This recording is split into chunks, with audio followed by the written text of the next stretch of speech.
Добрый день. Таро расклад для Козерогов на ноябрь 2023 года. Посмотрим Таро прогноз. Смотреть будем основной расклад на новой колоде Таро растений, трав. Дополнительные карты совета будем брать из колоды Ленорман. Что ожидает Козерогов в ноябре 2023 года?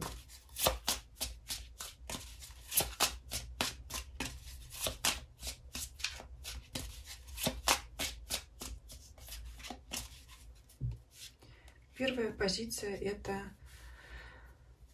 атмосфера всего расклада. Двойка кубков. Это прежде всего приятное настроение и гармоничное отношение с окружающими людьми. То есть это отношение ко всему происходящему, когда стакан наполовину полон, как для оптимистов известно. Да? То есть это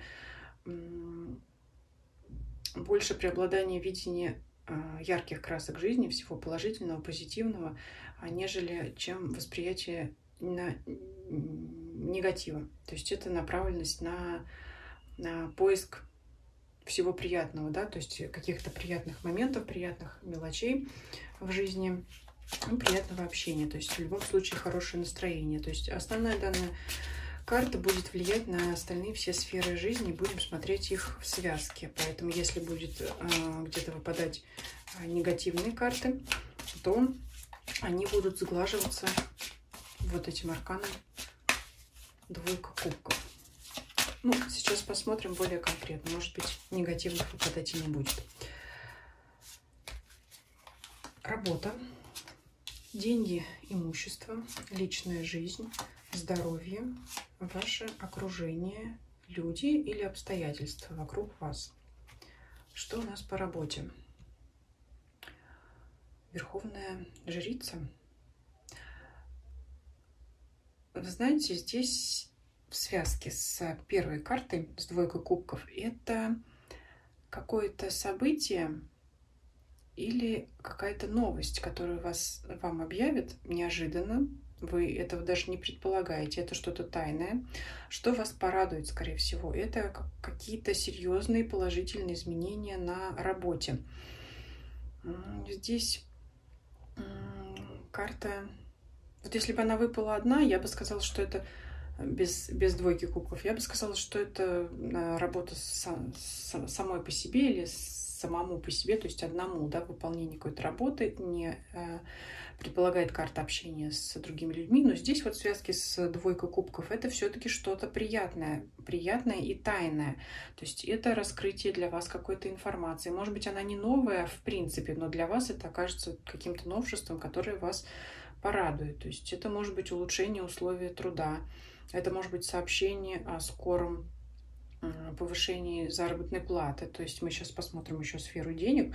То есть это в любом случае такая прям приятная неожиданность. Вот действительно, как сюрприз для вас может быть на работе. Что-то тайное, что станет явным и порадует вас. То есть карта не говорит о самой работе напрямую, о каких-то рабочих процессах, об общении с коллегами. Это раскрытие того, что было ранее для вас неизвестно. Деньги. Король воздуха. Но здесь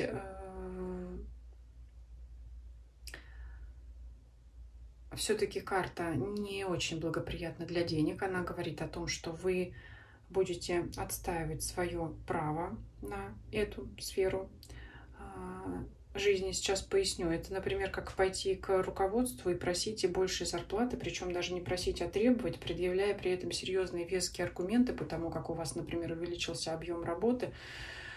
Но в связке с двойкой кубков это может иметь положительные результаты. Если не в этом периоде, то в последующем. То есть вы можете смело идти, да, можете воспринять это как совет. Можете смело идти к руководству с данным вопросом. Сама карта не предполагает повышение уровня оплаты труда именно в этот период, повышение доходов из других источников, но дело в том, что может быть, когда вы пойдете на эту тему разговаривать, вы зайдете в кабинет начальника, а он вам скажет, откроет тайное. Вот как хорошо, что вы пришли. Я как раз собирался вам сообщить приятную новость о том, что там в будущем месяце мы вам повысим зарплату. То есть здесь вот так. Поэтому если вы колебались, стоит ли затевать эту тему, поднимать этот вопрос, кто-то боялся, кто-то, может быть, был не уверен в себе, хотя знак Козерог — это уверенность в себе, это трудолюбие, это естественное право получить хорошую оплату за свой труд, поэтому, как говорится, все карты вам в руки, поэтому вот может для кого-то случиться такая ситуация. Если так проиграется, то пишите в комментариях, будет интересно узнать, но я прямо вот здесь ее по этим 3 картам вижу. Это как желание взять свое по королю мечей, но именно это пока только разговор и, скажем так, выдвижение требований. Но вот все-таки приятная неожиданность на работе, если основной источник доходов — это ваша работа, та организация, куда вы ходите на работу, да, то вполне может быть такая ситуация. Для тех, кто имеет собственный бизнес, это, скорее всего, например, повысить цену на свои услуги или на свой товар, и вы знаете, что ваши клиенты этому не обрадуются, но тем не менее у вас есть только такой способ, такой источник поправить свое финансовое состояние, и для кого-то может быть актуальна не очень приятная беседа с клиентами, потому как вам будут задавать вопрос, ну как так вот, опять повышение цен, или например, а вот у других цены все на том же уровне остались, а вы скажете нет, вот так вот цена теперь будет такая. То есть это как объявить о своем праве, да, на деньги, на ценник, на тот же, да. То есть вы вот сейчас сказали, это ваше слово, что теперь будет вот так по королю. То есть по королю мечей это довольно-таки твердо будет. Не довольно-таки, а действительно твердо. И вот не всем вашим клиентам это понравится, это уж точно. Ну, это понятно, повышение цен не нравится никогда и никому, но как-то вот все-таки по 2 кубков они скажут, ну ладно, все равно лучше вас профессионал не найти, так и быть, так тому и быть. Поэтому вот так. То есть это отстоять свое право на доход в общении с кем бы то ни было. То есть либо с начальством, либо с клиентами. Вот как я сказала, уже для кого... Для вас, для каждого будет своя ситуация. Личная жизнь. Рыцарь кубков — прекрасная карта для личной жизни. То есть здесь все цветет и пахнет. Это живое, яркое общение с вашим партнером, независимо от того, недавно вы строите свои отношения или вы уже давно вместе, в паре, если у вас крепкая семья. То есть это именно романтика, теплые любовные отношения. Для тех, кто не в паре, хороший шанс встретить вашего партнера будущего, потенциального, может быть, супруга, но для этого вам нужно, конечно, куда-то выходить, выезжать. То есть рыцарь кубка все-таки предполагает выйти из дома, по крайней мере, да, то есть это обязательно общаться с кем-то, встречаться, куда-то ходить. Тогда вот карта вам обещает такую встречу. Причем новый знакомый или новая знакомая очень произведет приятное на вас впечатление, потому что связка с 2 кубков — это как, знаете, для кого-то это может быть даже любовь с первого взгляда, потому что 2 кубков — это соединение людей, союз, знакомство, встреча. Рыцарь кубков — это встреча, естественно, на которую вы отправляетесь. Это может быть свидание, наконец-то, долгожданное, первое, скорее всего, свидание. Если вы до этого познакомились в интернете, то, конечно же, уже пора встретиться, увидеть друг друга воочию уже, да, вживую, наконец-то, приличные встречи. Но если вы уже виделись, встречались, то есть благоприятно для вас будет именно продолжать эти встречи. То есть в любом случае личная жизнь для вас наполнена романтикой в данный период. Здоровье и ваше настроение. Паш кубков. Очень прекрасное настроение, здоровье, все гармонично. А также ваше вот это состояние благоприятное может очень сильно поддержать именно личная сфера, потому что она вам будет давать радость, энергию, положительный настрой для чего бы то ни было. Например, для похода, да, чтобы к руководству, чтобы попросить эту свою зарплату. То есть здесь у вас баланс между тем, чтобы потребовать того, чего вы заслуживаете, да, и между тем, что вот здесь жизнь так, обстоятельства складываются для вас так, что жизнь сама вам дает. То есть где-то вы получите, где-то вы попросите. И там, я думаю, преуспеете. Поэтому здесь, ну, даже добавлять не буду. Масть кубков, кубков и кубков. 3 карты кубков – это явное свидетельство того, что недостаток энергии, да, тот вот расход, где вы можете энергию потерять, восполнится, конечно, сферой личной жизни и, собственно, вашего положительного внутреннего состояния, как физического, так и эмоционального. Что вокруг вас? 7 мечей. Давайте раскроем. Конечно, это не очень положительная карта. Эта карта говорит о том, что кто-то может затеять против вас какие-то мелкие интрижки. Мелкие кто-то пакости кто-то может вам задумать. 7 мечей – это карта обмана. Но 2 кубков у нас эту карту все равно гасит, поэтому крупных неприятностей она не предвещает. Но давайте раскроем, раз уж так, от кого идет у нас неискренность или обман. От кого? 4 кубков. От людей, которые уже приносили вам разочарование. Поэтому здесь поостерегитесь тех, кто вас когда-то уже обманывал. Они могут попытаться сделать это снова.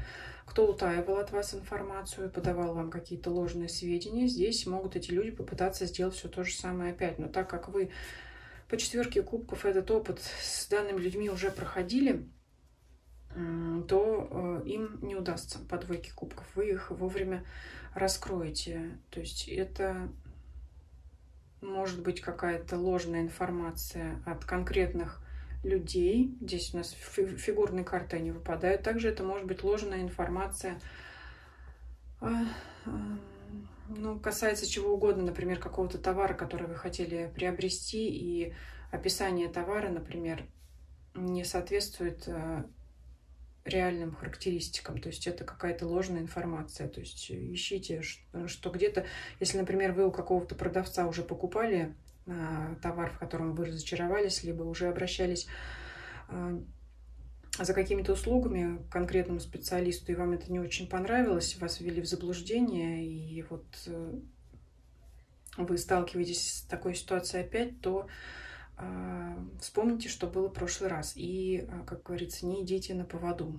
Поэтому вот здесь немножко так, ну, будет что-то такое, но это не выбьет вас из колеи, потому что у вас здесь довольно насыщенная сфера жизни и финансов, и деловая, и личная. Поэтому это будет такая мелкая неприятность, которая просто лишний раз вам напомнит о прожитом опыте.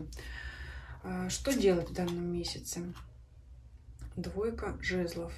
Стройте новые планы. Я думаю, что это касается любой сферы, потому что вы получите новость, известие приятное на работе. То есть она может вам задать тон, да, чтобы вы перестраивали свои планы, касаемые рабочей сферы. Далее, если вы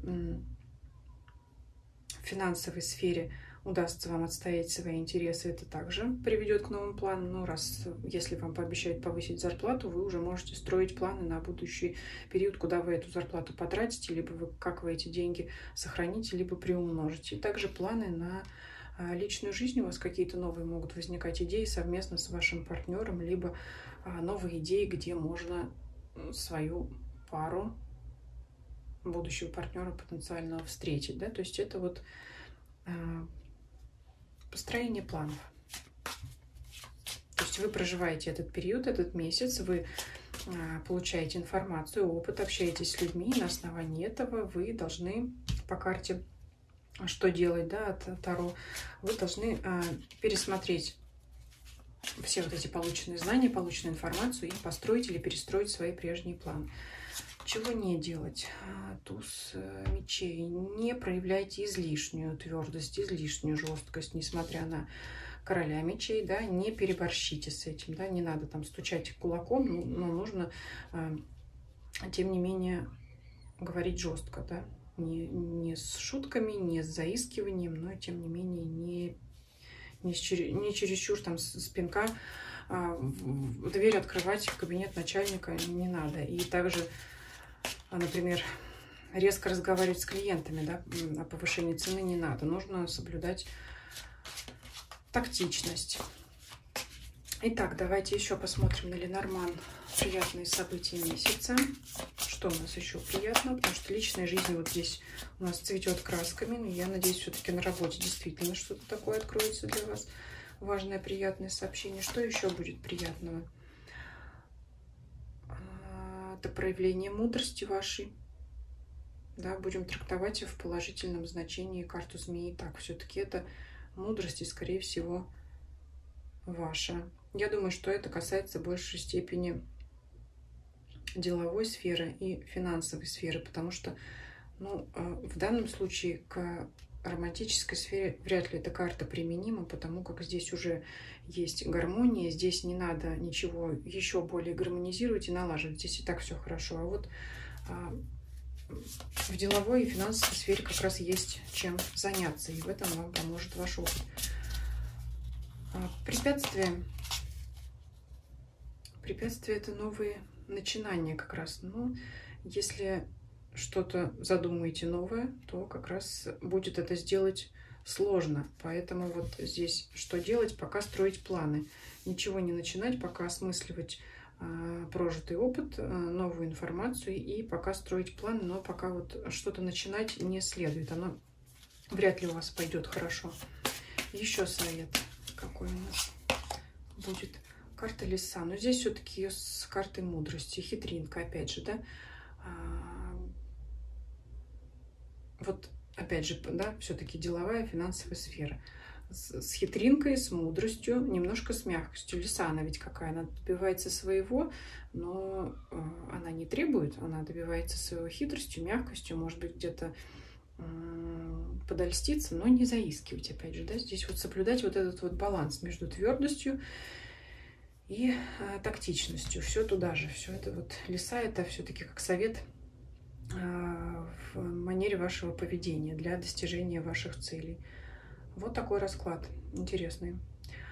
Спасибо за просмотр видео. Делитесь видео с вашими знакомыми, для кого эта информация может быть, по вашему мнению, интересна и актуальна. Подписывайтесь на мои каналы Telegram и Дзен. Ссылки на них в описании к данному видео, а также к моему каналу. Всем спасибо за просмотр. Всем до свидания.